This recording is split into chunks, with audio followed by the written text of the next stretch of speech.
We move on to the next letter of the ABC of stress management. And today we're looking at the letter R. What does the R stand for? Well, it stands for read. What do we mean by read? Too many people are under the impression that when you've finished your formal education, whether it is school or whether it is studying a tertiary education, that once you qualified, that is it, you're done. But that is not true. Education and being educated is a forever ongoing process that should never come to an end.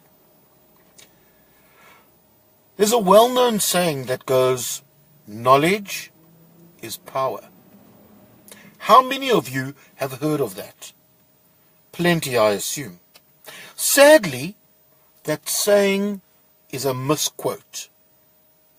The true saying is, knowledge is not power, but the implementation of knowledge is power.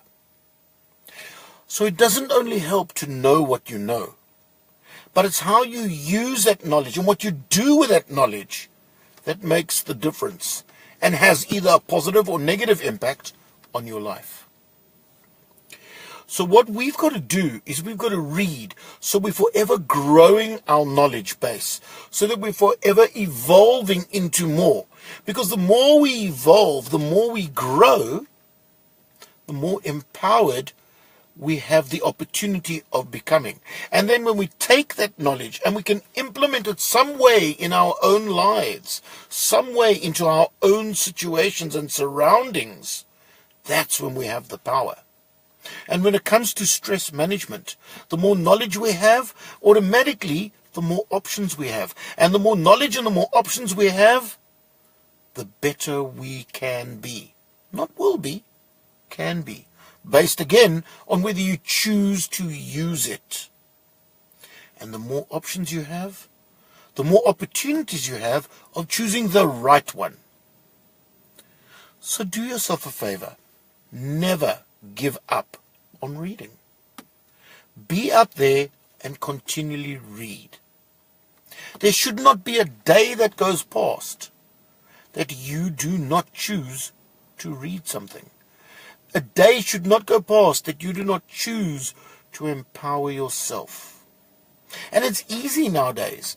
You can have an app on your phone, which we all carry around with us all the time, with an electronic book, an e-book downloaded on it.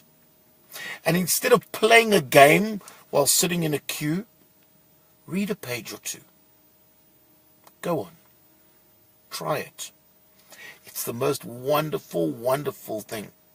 And then when we talk about stress management, talk about reading, I just want to throw another little piece in there. And the other little piece I want to put in there is, so often reading can also be an escape from your reality. Just imagine you're at work. You're under high levels of stress. And you take your lunch break or your tea break. And instead of just having a cup of tea and allowing yourself to stew over those issues and problems that you're having, instead of that, what you actually end up doing is you have your cup of tea or your lunch break and you take your book and you go and you escape into the fantasy world of that story. What an amazingly awesome stress breaker that is. So go on. Go and read. And realize it doesn't even need to cost you a lot of money. Libraries are extremely cost effective. Just remember, never go swimming with cement shoes on. This is Jason Sandler, and I look forward to seeing you all tomorrow when we do the next letter, the letter S in the ABC of stress management. Till tomorrow.